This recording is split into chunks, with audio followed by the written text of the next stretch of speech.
Good evening very very good evening सभी लोगों को। मेरे आज के वीडियो में फिर सब लोगों का बहुत बहुत स्वागत है। इसके अलावा मैंने पिछले वीडियो के अंदर ये कहा था कि अब अपन मून की बात करेंगे, क्योंकि अपने सारे ग्रह हो चुके हैं ख़त्म। केवल एक धरती ही रह गया है जिसको हम सबसे आखिरी में लेंगे चांद के बाद। तो आज जो अपना चांद है उसके अंदर अपन फेजेस ऑफ मून की बातें करेंगे, जैसे कि चांद कितने रूप बदलता है। इसके पहले चांद के बारे में कुछ इम्पॉर्टेंट बातें भी जाननी ज़रूरी हैं जो एग्ज़ाम के अंदर आती हैं। तो शुरू करते हैं आज से अपनी मून की क्लास। अपनी मून की क्लास है, शुरू करते हैं फेजेस ऑफ मून।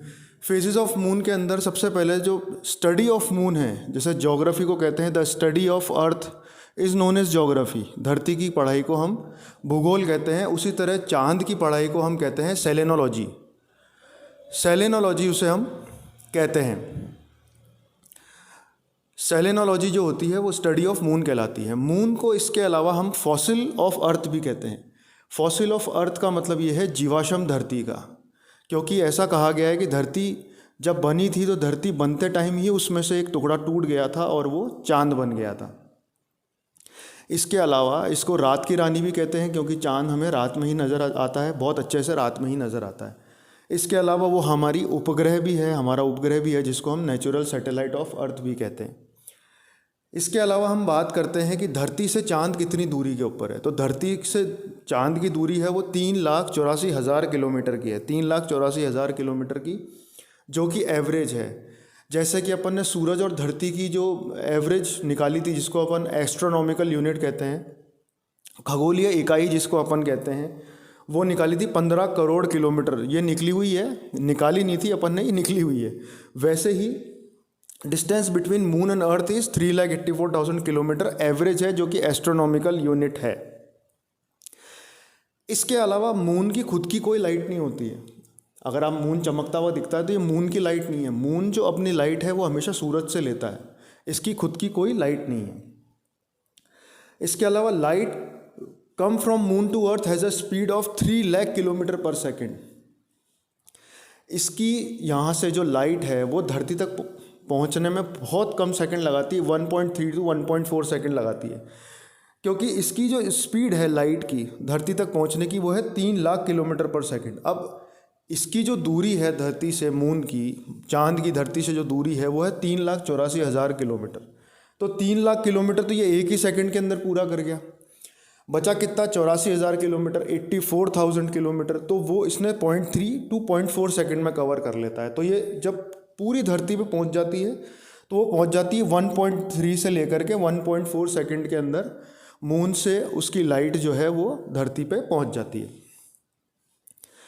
इसके अलावा अपन अब डायग्रामेटिकली वाइज मैं आपको बना के और अच्छे से समझा देता हूँ कि ये धरती है, ये मून है। अब ये चांद धरती के चक्कर लगा रहा है। तो जब चांद धरती से दूर के ऊपर होता है तो उसको हम कहते हैं एपोजी या एपीग्यू। अंग्रेजी में कहते हैं, इंग्लिश में एपोजी या एपीग्यू, और हिंदी में कहते हैं अपभू। अपभू हिंदी वाले याद रखना, इसको अपभू कहते हैं। दूरी का मतलब, अब जैसे बिल्डिंग पे जा रहे हैं अपन, तो अपन क्या जाने फर्स्ट फ्लोर सेकंड फ्लोर, तो अपने को कहाँ जाना है? अप। तो अप मतलब ज़्यादा ऊपर जाना है, अप यानी ऊपर, तो यानी दूरी पे है ना। तो इससे याद रखना अपभू या एपोगी या एपीग्यू जो है वो है दूरी से रिलेशन। तो ये है दूरी। अब moon is near to earth. जब मून जो होता है वो धरती के पास के अंदर होता है तो उसको हम कहते हैं पेरिगी या पेरिग्यू या उपभू। हिंदी में कहते हैं उपभू, अंग्रेजी में कहते हैं पेरिगी या पेरिग्यू। इसके अलावा जब मून धरती के पास के अंदर होता है, जब मून धरती के पास के अंदर होता है और उस वक़्त पूनम हो जाती है, पूर्णिमा हो जाती है, या फुल मून हो जाता है। फुल मून, न्यू मून नहीं, न्यू मून तो अमावस होती है। फुल मून जब आ जाता है, फुल मून जब आ जाता है और वो धरती के पास के अंदर होता है तो उसको अपन कहते हैं सुपर मून।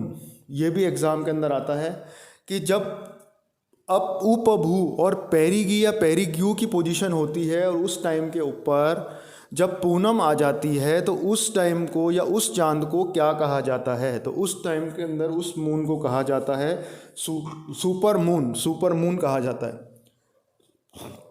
अच्छा, दूसरी चीज़, अपन धरती पे खड़े होकर के चांद को देखते हैं। धरती पे खड़े होकर के अपन चांद को देखते हैं तो कितना प्रतिशत हिस्सा, कितना पार्ट या कितना पोर्शन नज़र आता है, तो वो केवल 59% पोर्शन ही नज़र आता है। अपने को केवल 59% पोर्शन ही नज़र आता है थ्रू आवर नेकेड आइज। अपनी नंगी आंखों से अपन केवल 59% ही चांद का दे सकते हैं। आज जैसे अगर मैं सामने आपके यूं खड़ा हूं तो मेरे पीछे का हिस्सा थोड़ी नज़र आएगा आपको, पर चांद में भी पीछे का हिस्सा नज़र नहीं आएगा, पर चांद के अंदर 59%, मेरा तो 50% ही नज़र आएगा जो फ्रंट का है, पर पीछे का हिस्सा जो है वो नज़र नहीं आएगा। तो चांद का भी पीछे का नज़र नहीं आता है, पर 59% तक अपन उसको देख सकते हैं सूरज की रोशनी की वजह से। और अपनी आँखों का एंगल ऐसा रहता है कि अपन उसकी 59% तक का पार्ट देख सकते हैं। इसके अलावा धरती जब सूरज के पास रहती है या धरती सूरज से दूर रहती है, उसका टाइम फिक्स होता है। मैंने बताया था आपको, उसका टाइम फिक्स होता है, जनवरी और जून के अंदर फिक्स होता है।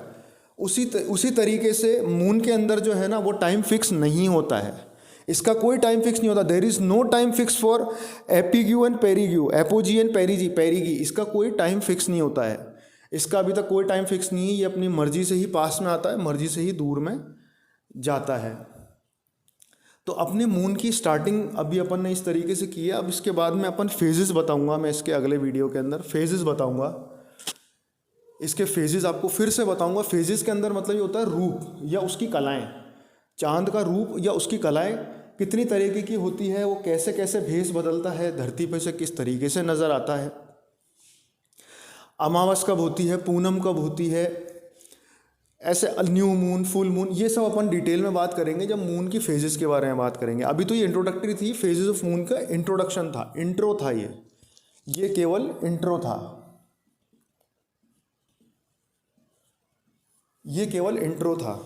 पर ये भी इम्पोर्टेंट क्वेश्चन है, इनमें से भी इम्पोर्टेंट क्वेश्चन है जो कि एग्ज़ाम के अंदर बनते हैं। जैसे कि धरती का जीवाश्म किसको कहा जाता है, रात की रानी किसको कहा जाता है, धरती का उपग्रह किसको कहा जाता है, या इसके अलावा धरती से चांद की दूरी कितनी है, एवरेज दूरी कितनी है, एपोजी किसे कहते हैं, पेरीजी किसे कहते हैं, एपीग्यू किसे कहते हैं, पेरीग्यू किसे कहते हैं, अपभू किसे कहते हैं, उपभू किसे कहते हैं, चांद का कितना प्रतिशत हिस्सा हम हमारी आंखों से देख सकते हैं, सुपर मून किसे कहा जाता है, सुपर मून किसे कहा जाता है।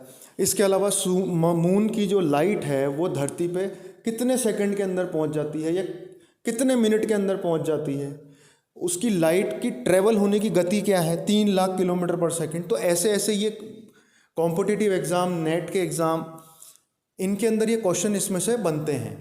तो इसके आप नोट्स बनाते चलें साथ के साथ, नहीं तो मैं वैसे भी आपको कहता हूँ कि इसकी स्क्रीनशॉट आप ले सकते हैं। तो आज अपना मून का इंट्रोडक्टरी फेज़ के अंदर इतना ही था। मैं फिर से बोल रहा हूँ, मैं वापस हट जाऊँगा, आप इसका स्क्रीनशॉट आराम से ले सकते हैं ताकि आपको आगे नोट्स बनाने में दिक्कत नहीं होगी।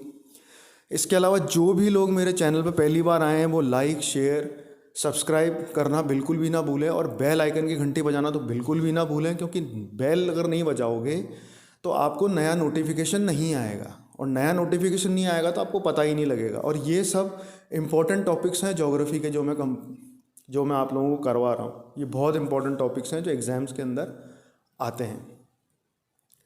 तो मेरे साथ बने रहें, अगला वीडियो अपन फेजेस पे बात करेंगे। मैं हटता हूँ, आप स्क्रीनशॉट ले लीजिएगा। जय हिंद।